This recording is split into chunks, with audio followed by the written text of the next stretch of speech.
Brothers and fathers, listen now to my defense. When they heard him speak to them in Aramaic, they became very quiet. Then Paul said, I am a Jew, born in Tarsus of Cilicia, but brought up in this city. I studied under Gamaliel and was thoroughly trained in the law of our ancestors. I was just as zealous for God as any of you are today. I persecuted the followers of this way to their death, arresting both men and women and throwing them into prison, as the high priest and all the council can themselves testify. I even obtained letters from them to their associates in Damascus, and went there to bring these people as prisoners to Jerusalem to be punished. About noon, as I came near Damascus, suddenly, a bright light from heaven flashed around me. I fell to the ground and heard a voice say to me, Saul, Saul, why do you persecute me? Who are you, Lord? I asked. I am Jesus of Nazareth, whom you are persecuting, he replied. My companions saw the light, but they did not understand the voice of him who was speaking to me. What shall I do, Lord? I asked. Get up, the Lord said, and go into Damascus. There you will be told all that you have been assigned to do. My companions led me by the hand into Damascus, because the brilliance of the light had blinded me. A man named Ananias came to see me. He was a devout observer of the law and highly respected by all the Jews living there. He stood beside me and said, Brother Saul, receive your sight. And at that very moment, I was able to see him. Then he said, The God of our ancestors has chosen you to know his will and to see the righteous one and to hear words from his mouth.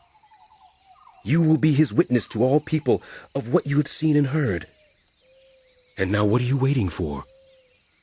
Get up. Be baptized and wash your sins away, calling on his name. When I returned to Jerusalem and was praying at the temple, I fell into a trance and saw the Lord speaking to me. Quick, he said. Leave Jerusalem immediately, because the people here will not accept your testimony about me. Lord, I replied, these people know that I went from one synagogue to another to imprison and beat those who believe in you. And when the blood of your martyr Stephen was shed, I stood there giving my approval and guarding the clothes of those who were killing him. Then the Lord said to me, Go. I will send you far away to the Gentiles.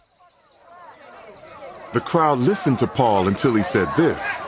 Then they raised their voices and shouted, Rid the earth of him! He's not fit to live! As they were shouting and throwing off their cloaks and flinging dust into the air, the commander ordered that Paul be taken into the barracks. He directed that he be flogged and interrogated in order to find out why the people were shouting at him like this. As they stretched him out to flog him, Paul said to the centurion standing there, Is it legal for you to flog a Roman citizen who hasn't even been found guilty? When the centurion heard this, he went to the commander and reported it. What are you going to do? This man is a Roman citizen. The commander went to Paul and asked, Tell me, are you a Roman citizen? Yes, I am, he answered.